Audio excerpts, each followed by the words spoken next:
Hi, I am Nagalish from Polygamy. Today I am going to teach you English literature and its periods. Well, English literature is a particular study that helps us understand its various outputs and productions.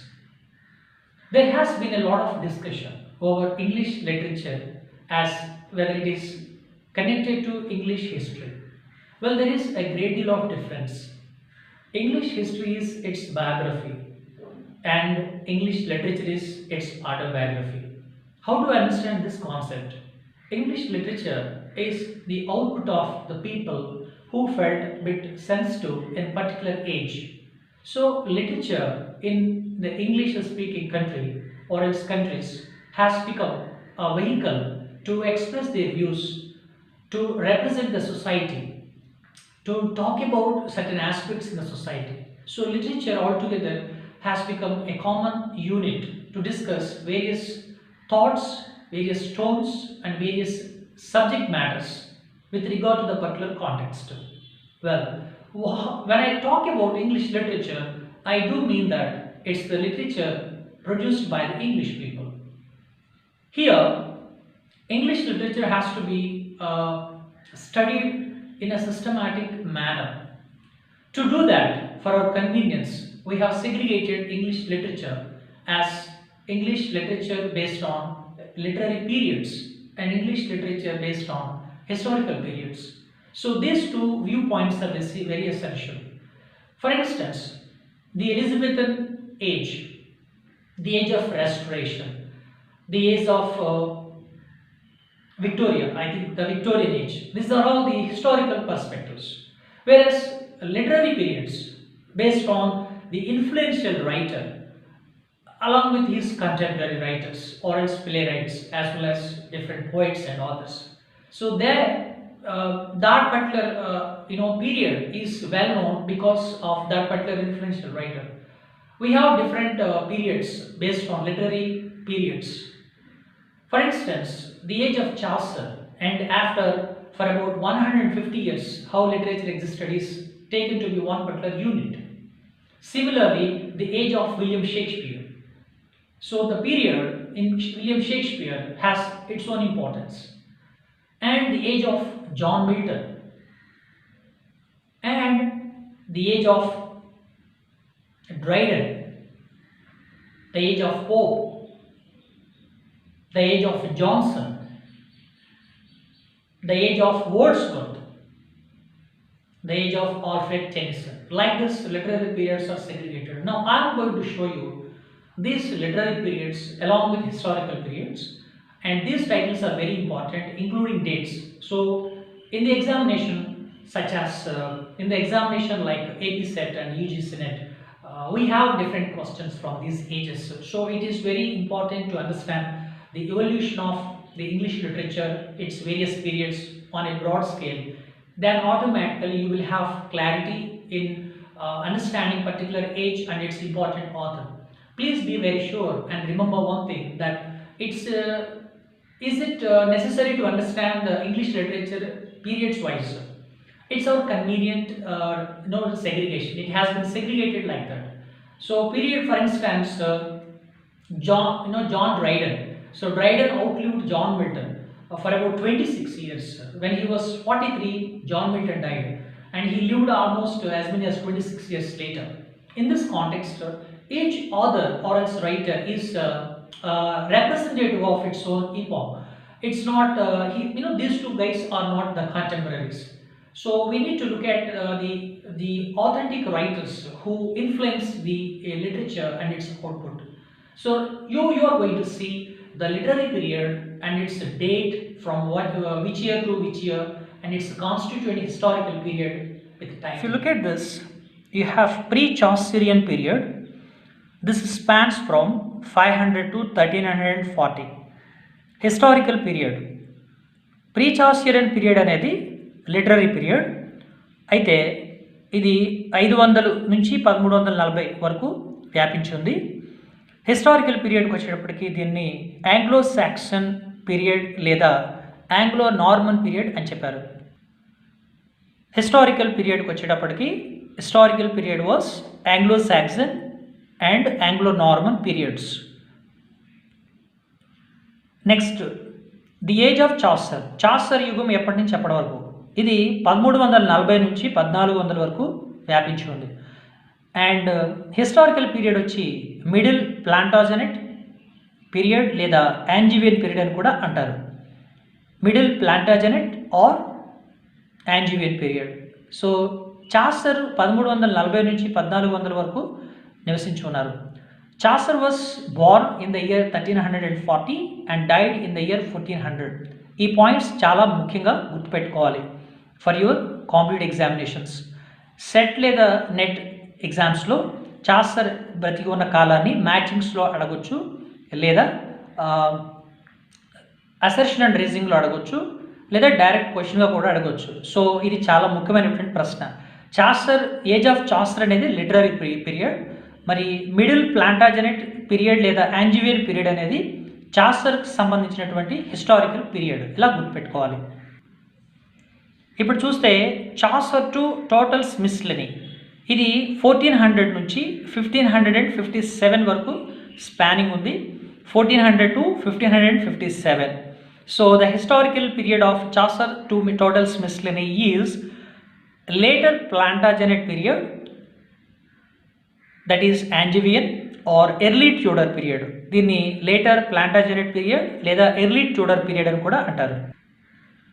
ఇప్పుడు చాసర్ తర్వాత మనకి వరుస క్రమంలో ఉన్నటువంటి రచయిత and the play right was Shakespeare, William Shakespeare. ఇతని యుగాన్ని literary period ప్రకారం the age of Shakespeare అంటారు. ఇది 1557 నుంచి 1625 వరకు ఉంది. 1557 to 1625 ఈ సంవత్సరం చాలా ఇంపార్టెంట్, గుర్తుపెట్టుకోవాలి.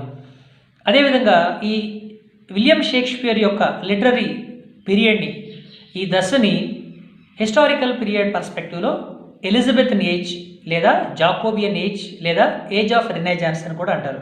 సో ఈ మూడు పేర్లు కూడా విలియం షేక్స్పియర్ యొక్క రచయిత విలియం షేక్స్పియర్ యొక్క యుగాన్ని తెలియజేస్తాయి. కాబట్టి లిటరరీ పీరియడ్లో ఏజ్ ఆఫ్ షేక్స్పియర్, దీనికి హిస్టారికల్ పీరియడ్లో Elizabethan age, Jacobean age, age of Renaissance. అయితే విలియం షేక్స్పియర్ ఎప్పుడు పుట్టాడు, ఎప్పుడు చనిపోయాడు? William Shakespeare was born in the year 1564 and died in 1616. ఇది గుర్తుపెట్టుకోవాలి. అదేవిధంగా తరువాత వచ్చేటువంటి అతి ముఖ్యమైనటువంటి రచయిత మిల్టన్, జాన్ మిల్టన్. ఈయన 1625 నుంచి 1660 వరకు మిల్టన్ యుగంగా చెప్పుకోవచ్చు ఇంగ్లీష్ లిటరేచర్లో. ఇప్పుడు the age of Milton spans from 1625 to 1660. Historical పర్స్పెక్టివ్లో దీనికి మరొక పేరు ఉంది, అది the Caroline age. So Caroline age అనేటువంటిది మిల్టన్ ఏజ్కి సంబంధించింది. So Caroline age is historical period and the age of Milton itself is about Milton, that is literary period 1625 to 1660. ఇక్కడ మిల్టన్ యొక్క ఏజ్ అంటే తన యొక్క వయసు అని కాదు, ఇక్కడ తన యొక్క యుగము, తన ఉన్నటువంటి తన ఇన్ఫ్లుయెన్స్ ఉన్నటువంటి యుగము, తనకు సంబంధించినటువంటిది ఈ లిటరరీ పీరియడ్స్లో. మరి మిల్టన్ ఎప్పుడు పుట్టాడు, ఎప్పుడు చనిపోయాడు? Milton was born in the year 1608 and died in 1674.